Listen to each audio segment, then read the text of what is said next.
A quick point about why I think that EA messing up games is a good thing in the long run.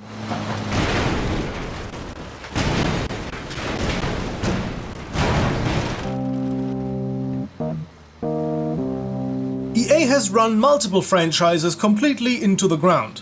Things that come to mind are things like SimCity, Command & Conquer, for some people the Battlefield series and Battlefront 2.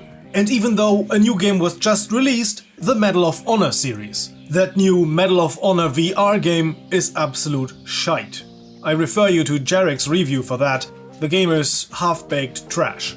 And while The Sims 4 is massively popular, it still nickel and dimes the regular user for, I think, was it over $600 with all expansion packs? Something that is absolutely ridiculous. And let us of course not forget releasing the same game over and over again in the forms of the FIFA franchise. The Need for Speed series has been stumbling and tumbling around for the last few years, and the Titanfall series, while a great franchise, story-wise, has been dead. Titanfall 2 was an amazing game, but sadly they did nothing with it. Apex Legends is admittedly a good game, but I would really enjoy seeing more of the actual Titanfall franchise. Apex Legends is a battle royale game with a Titanfall skin on it. Admittedly a good game, but it doesn't really revolve around Titanfall, doesn't it? I would also love to see something new about Burnout. Or Skate.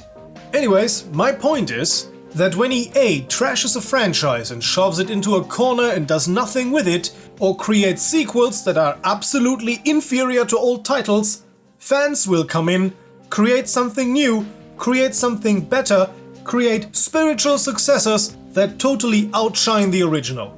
This is hard to do with franchises like Star Wars, where they have exclusive rights, see all the mods they have shut down, like Galaxy and Turmoil, but things you cannot copyright, like a life simulation like The Sims or SimCity, a World War II shooter or a science fiction shooter with ambiguous terms. Yeah, fans can step in and create something new. EA's Command & Conquer series was abandoned a long time ago, and an even longer time ago they abandoned the Command & Conquer shooters. Command & Conquer Renegade was a pretty cool concept. Fans recreated and modernized it with Renegade X, a game that came out to be absolutely fantastic. The modding community of the old Battlefield games is still going strong, and even some commercially successful studios have dedicated themselves to creating spiritual successors to EA's titles. See City Skylines, a game that totally outcompetes the last SimCity game. I think EA won't even try to do anything because I think they have lost the market there. City Skylines is the non-plus ultra. EA would have to move some serious muscle to outcompete them. My point is that when EA, and analog to that any other bigger company, when they fail, we shouldn't cry about it, we should rejoice because that's an opportunity to create something new. Admittedly, that doesn't really count for branded franchises like Star Wars, but it does count for everything else. And I remain hopeful because of that. When I look at the gaming community, I see so many creative heads. And that's why I think we are bound to get better games than the ones EA is currently producing. Because when you think about it, all the innovation in the gaming space has always been driven by modding and smaller independent teams. When was the last time a big new idea was invented by an established giant company? For the most part, they just look around and copy ideas that other, more creative people had. And nowadays, finding an alternative to Battlefield isn't even that hard. If Battlefield doesn't scratch your itch when it comes to realism, well, hell let loose. Rising Storm 2 or Red Orchestra, all games that come to mind, and countless of other mods. For that matter, it's a real shame that you cannot mod the newer Battlefield games that easily. Which is a detriment to EA, I think, because imagine some studio creates the next amazing game in a total conversion mod for Battlefield 5. EA could just sweep in and hire those guys and have the next hit on their hand. That's how Valve became to be so successful. But nowadays, they shut it all down and just go down a beaten path. So I would like to encourage you to look to the sides of the beaten path.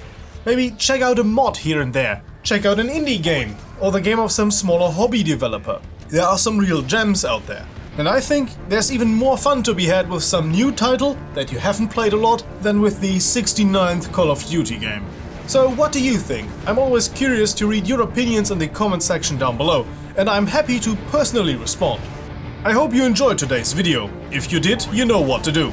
Give it a like, consider subscribing for future content, and maybe even support us on Patreon, as our supporters there got to see this video first. A special thanks to Brass Jazz, Cookie, Grizzlyware, Harrison Steffens, Lone Wolf Deconis, Plasma, Wrapped in Glass, Ptolemaier, and Zat Gladys. And also a special thanks and a welcome to our newest supporters, Rainbow Flash and Strange Module.